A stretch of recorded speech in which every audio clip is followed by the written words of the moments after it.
Imagine not being able to read the paper because your hands were shaking. Imagine not being able to read newsprint as your world faded to black. The National Federation of the Blind, Newsline, Indiana.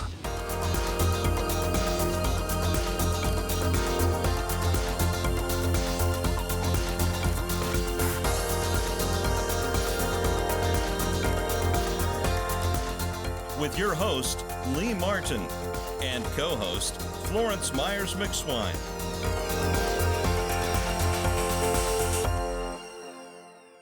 Welcome to this week's National Federation of the Blind Newsline Indiana show.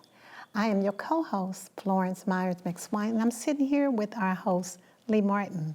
Lee, how are you doing today? I'm doing fantastic because we have a very fantastic show, and I'm doing very fantastic because this is Meet the Blind Month, and also October 15th is White Cane Day, which the governor has just given us a proclamation for October 15th, White Cane Day. So along with the National Federation of the Blind Newsline service doing great and fantastic things throughout the country, and particularly in our city and in our state of Indiana, I am doing fantastic.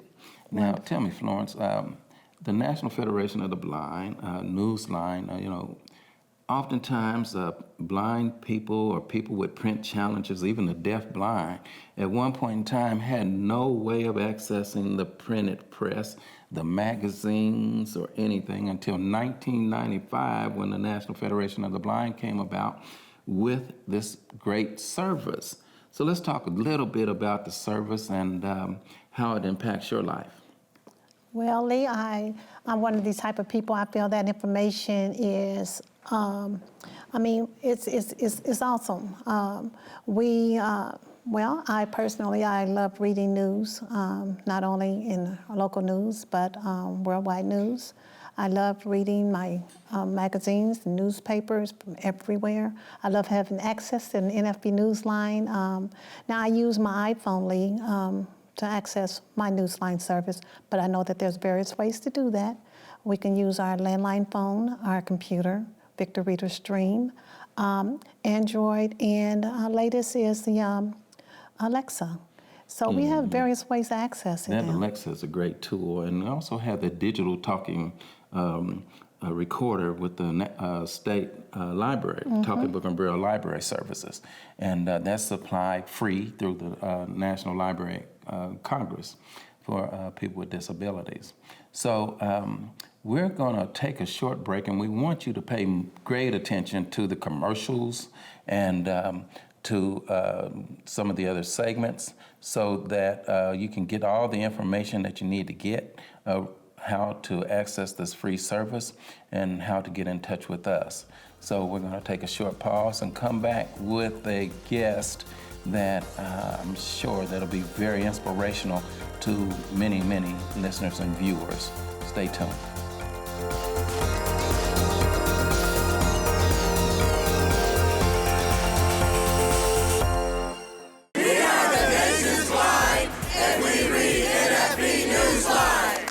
As I travel the nation, I read NFB Newsline. I live in Valparaiso, Indiana, and I listen to my local news on NFB Newsline. As a student, I enjoy reading current events on NFB Newsline. Learn more by calling 855-963-6476 or visit nfbnewsline-in.org. Subscribe free to NFB Newsline today.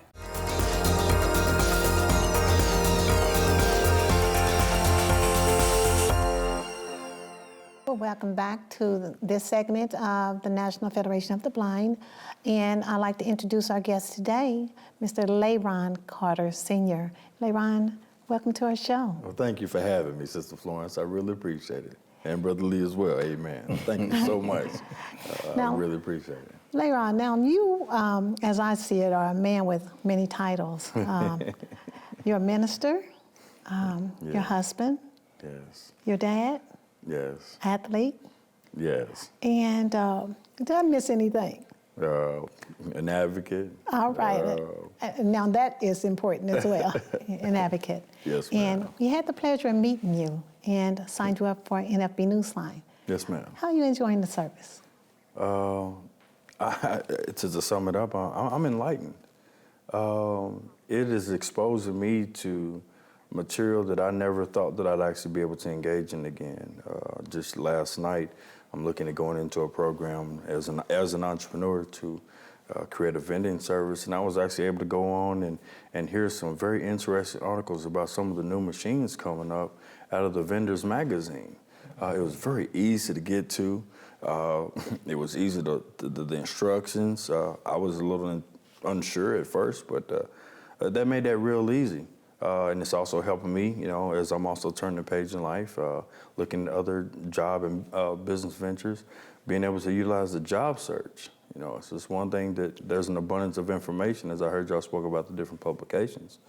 But I found that as being a very, very helpful tool, especially since our rate of unemployment in the blind community is so high. Something that definitely people need to be made aware of so they can take advantage of that opportunity. Yes, great tool. Well, I'm so thrilled with you, taking on the challenges of life without having to drown in despair. And we're going to talk about that here for a minute. Okay. Okay. Now, you are originally from Kentucky? Yes, originally from Lexington, Kentucky.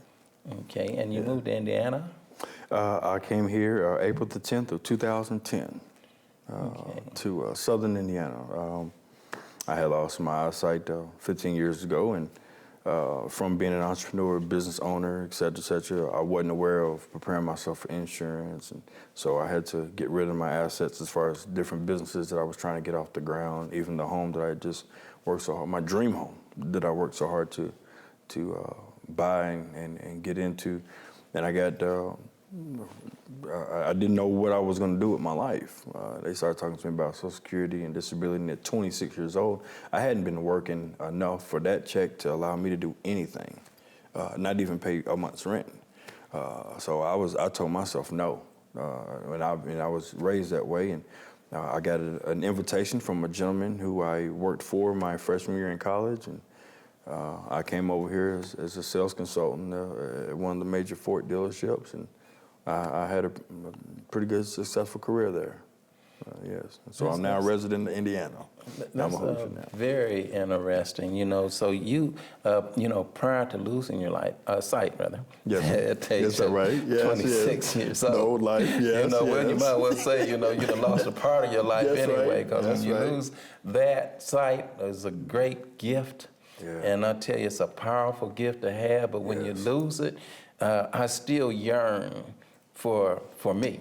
Yes. As a sighted person. Yes. Now, going through your former years, you at 26 you lost your sight, right? Yes, sir. You started having sight problems when? Actually, the earliest time that I can remember is about 6 or 7. When I was around, as a child, if I was ever around fresh cut flowers, now as in reflection, when I was around fresh cut flowers, hamsters, gerbils, I go cut grass, try to make a little pocket change. The whites of my eyes would swell up and almost cover my pupils. I would have these episodes, and when we go to the doctor, it would just be, hay fever, sinuses, allergies. And then I had a mother and a grandmother and family who worked real hard to overcome some adverse situations. So we didn't happen to have the best of insurance. We was in a situation where we had some basic coverage, and the type of attention, and we allowed that diagnosis to be as such. But coming to find out later on in life that my issue started way back then. We just wasn't aware. So that gave me a position to ignore it. I never thought that I was losing my sight. I just thought I was having a bad eye day. I'd been, as an athlete, even playing sports. I played outfield. I was an all-star baseball player, and team captain, and all-star football player and team captain.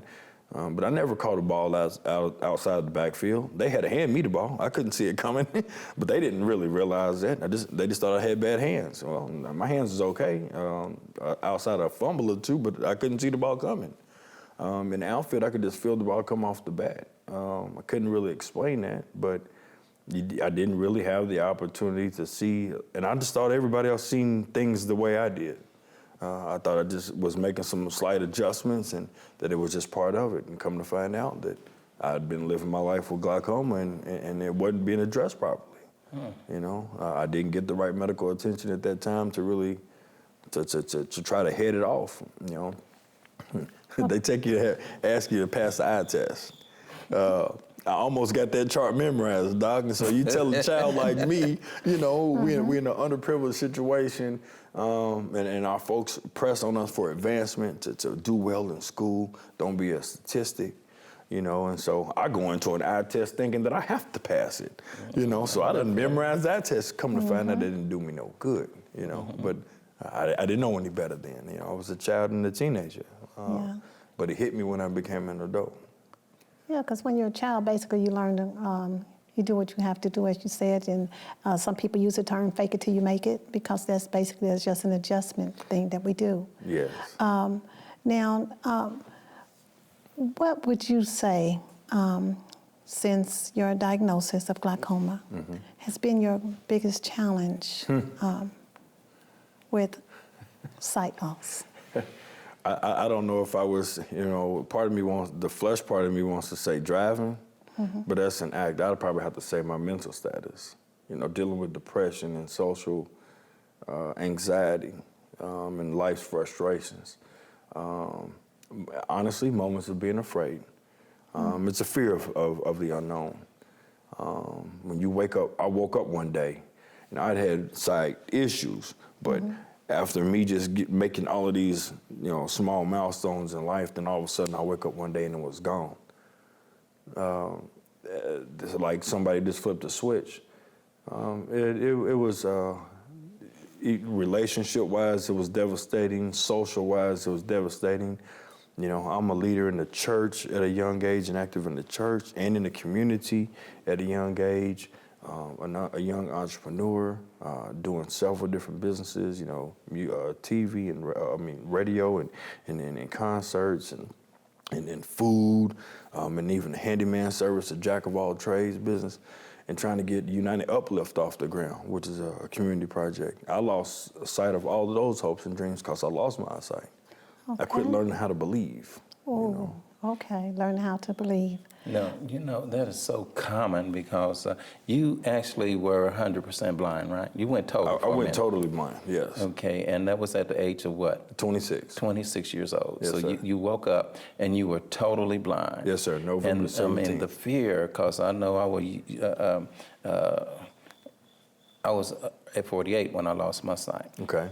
But I lost it gradually. But to wake up and lose your sight, I've heard so many people have done that. And you were coping with glaucoma? Yes, sir.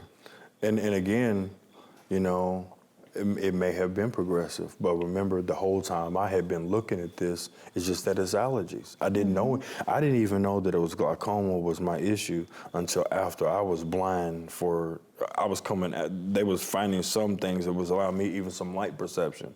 You know, some of the injections and some of the small procedures that they was doing with lasers and stick of needles in my eyes. And do you feel like they may have been experimenting? Do you feel like that at times? Because oftentimes they do not know, but they want you to act like they know. Is that correct, Lauren? That's true. You know, so I do really feel believe that too. You know. Yes.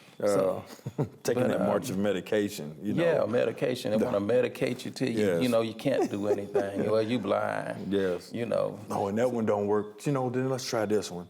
Oh, well, you know what? That one don't work. Now this one is a little stronger, but it's okay. It should do the job. And you know what? And that one didn't work, but this one is a little stronger than that one, but it should do the So job. you become a zombie. And that's it. Exactly. And this is coming from 3 individuals here, and I'm sure we Yes. got hundreds and hundreds of more I bet. that will say the same thing, but the medical profession will not listen to us. Correct. You know, they think they're fabricating. Correct. But we're going to take a break before we fabricate and have the medical staffs in here on us. And we'll take us a short break, and we'll come back with more of the reality of Mr. Carter. Stay tuned.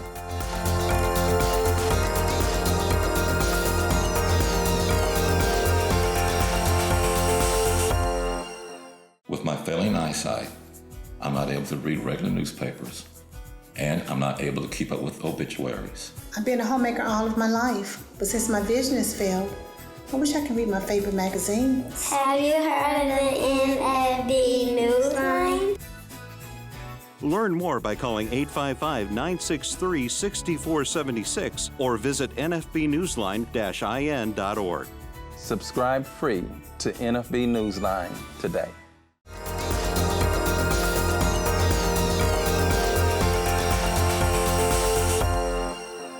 Welcome back to this segment of the National Federation of the Blind, where we're going to continue our conversation with our guest, LaRon. And LaRon, you talked about the challenges of losing your sight. Now let's talk about, as I call it, these stepping stones. Let's put it like this. Those were stumbling blocks, as we saw them. Let's make them into stepping stones and see what's going on in your life now. Well, and I like to call them tests, just right. a little test of our faith, Well, we've endured some trying times in order for us to be able to handle what's coming next. But, the reality of waking up and life changing.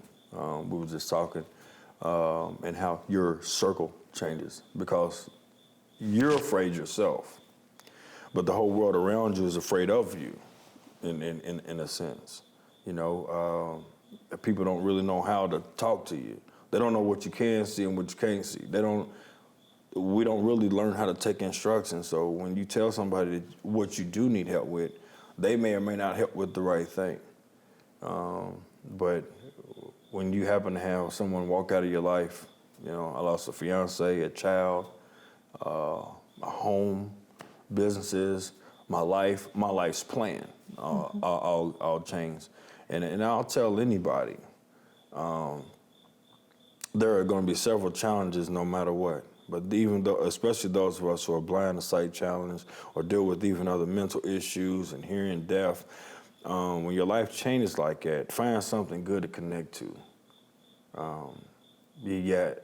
It's easy to say, but dig through the mud real quick, and it's okay to fall, but you don't have to waddle. And that's a hard thing to do, because as soon as you think you got your footing up underneath you, here comes something else. And the first thing that I'm able to correlate that to is, well, if I was still able to see, I wouldn't have to deal with this. Or if I was still able to see, I would be able to do this. Somebody calls upon me for help. I call over Brother Lee, Sister Pam. Something happened, or Sister Florence. You was driving along, and hey, you just made the soap dish, man, came out in your shower. You needed somebody to come by and fix it. Now I need to get help. I need to get a ride to come and help you. One of my friends, prayers, loved ones may need prayers. A family member got to go to the hospital. Well, I got to get help from someone else or another service to get me somewhere else. And don't mean to cut you off, but there's a cost to all of that. Yes. And people want to charge you. Yes. They do want to charge you. I mean, out of kindness of their heart. Yeah. But they say, right. Hey, okay, most times you're going to get a ride. They'll tell you in a minute, if you need me, call me. And what that mean? Don't call. That means don't call me unless you have a business proposition for me. Unless you got $20 to take me here and there. Right. It happens. That's right. And you lose so many friends. Right. That you thought, would be there. Yes. That you would hope that you would have been there if they were going through such a change in life. Correct. You start disassociating yourself from certain things. You start doing the money evaluations. Hey, I love me some ice cream, but do I want to pay $8, $12 to get a ride to Baskin Robbins or Cold Stone, to pay for a $4 ice cream and then pay another $8 or $12 to ride back home? But that just became $30. I ain't even on a date. And that was a good inroad to talk about the poor transportation that we have, the paratransportation, to where they can ride you up to 2 hours after they pick you up. Why does my day have to start earlier than everybody? I'm sorry, it's okay with a little earlier, but so far earlier. I gotta be at work at 8, but I gotta catch the bus at 5:30 or 6 o'clock and possibly ride for 2 hours, and then and now because I'm also blind and I'm also ambitious, I'm gonna put in extra hours. So the business, I'm off at 5, but the business closes at 8 at night. So I'm gonna stay to 8 because I'm ambitious. I have to. I got to work harder, do twice as much to get half as much. But then they don't pick me up until 10 because they've been riding around getting everybody else. I've been sitting outside listening to crickets or wrapped up in the cold, waiting for the bus. And now I get home at 11, 10:30, 11, 12 o'clock at night. Then I got to do this all over again. Where's my time for life? Where's my time to live?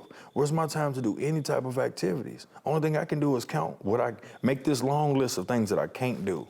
And my granny, she'll slap me upside my head. She taught me Philippians 4:13 when I was a child. And my family and my faith has been really my cornerstone and my centerpiece of allowing me to come through any dark time in life. But you can do all things through Christ Jesus who strengthens me. That's right. She told me, and Granny, sorry to say this, but hey, it is what it is, just show how you can overcome. She couldn't read and write, but she was able to sit down and write to me the word cannot and then marked out the word no. I said, just remember that there is no word such as can't. It's cannot. Now tell me something. Yes. Okay, overcoming from the trials that you've had. Let's talk a little bit about the triumphs that you've that you come to. You still maintain your faith. Yeah, absolutely. There's a lot of people in the ministry that I've met throughout the years and even heard of that lost their faith. Yes. There's people that have their sight, have all their physicals, and they look at you as a minister with a whole different paradigm. Yes. Now, how can you? We had a minister on here that talked about losing his sight and people not believing in his word that he's reading from the same Bible. And how do you feel about that? Just because you have a physical challenge. They don't believe in it because why would God make you a leader with a physical challenge? Correct. I face that. I face similar challenges to that. You find that you don't get called to, and who knows? Those of us that believe, they'll turn around and be, well, God will place you and God will call you. I understand that. Those are the scriptures, but man does get in the way and man does give his invitation. And so you can discredit someone, and I feel discredited sometimes. I feel like I have an excessive challenge against me. It's like, well, we don't want to invite him to come and preach because it may be too much, or couldn't he get around in the pulpit, or can he handle himself? It's the fact that they don't know. They don't know. They haven't taken the time to even come and sit with me to even find out if I'm even in the right frame of mind or to be around me. I've been blessed I play beat ball now. Which is baseball for the blind. I just recently experienced rowing. I hope to do that again at some point in time to possibly even engage myself into an Olympic opportunity if that presents itself. I'm a proud father. I'm involved with my son in his school. Both of them that's in school. One's in Minnesota and one's at home in Evansville. I play with my grandkids. I go to the gym and work out. I go to the grocery store. Me and my wife, we go and have fun. We go and we go bowling, and we go to the movies. We go out to eat. Let's don't talk about let's don't talk about bowling because I've been across the lanes even with the rails and the bumpers and everything, amen. And we had some people on here that were blind talking about that they're doing now. They're playing blind hockey. Yes, yes. And and now we have with Target.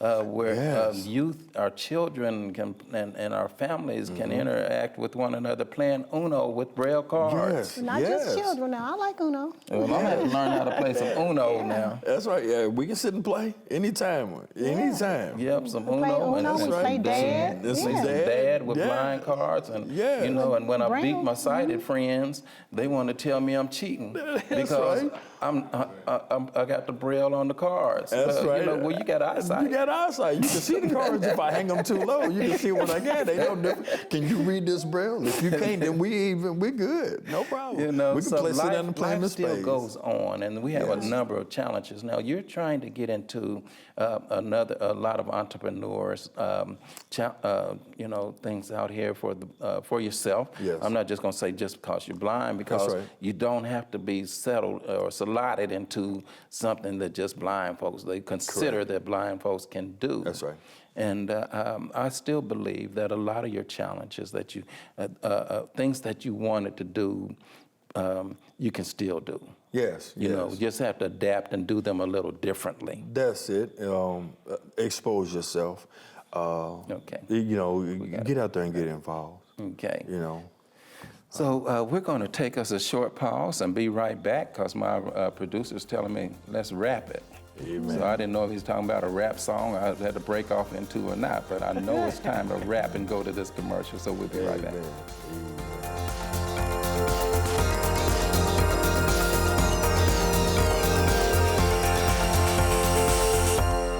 The National Federation of the Blind knows that blindness is not the characteristic that defines you or your future.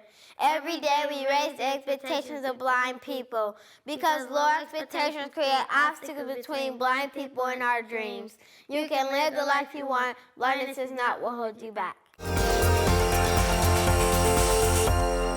We want to welcome you back as we conclude our show today with Mr. Carter. And Mr. Carter has something that he wants to share with us prior to leaving. The show today is very important. This is a set of eSight eyewear. So this is for anyone who is losing their vision or has low vision. If you see either one, first off, just make sure you stay on top of it and get it checked out. But second of all, this is a good device that helps, especially when it comes to the stability and the multiple levels of usage that it can be used for. So I encourage you to do some research and look up eSight eyewear. You'll find that it'll be a great benefit. It's like opening your eyes all over and seeing life for the first time all over again. Wow. And now I know that piece of equipment though is pretty expensive, isn't it? Yes, ma'am. It'll run you, once you accumulate everything, just over 10 grand. They're pretty expensive, but they have some fundraising opportunities. They have some payment options. You should also be able to contact local services, your VR counselors, et cetera, to also be able to try to help. But they are a great company to try to help you pull together the resources to get them. I will tell you that. They will help. That's great. And there, again, it's that's where we're looking at the Access Technology Affordability Act that we've spoken so many times about on the show. So we'd just like to thank you for looking at today's show, and we look forward to seeing you again next week on the National Federation of the Blind Newsline Indiana show. Thank you very much.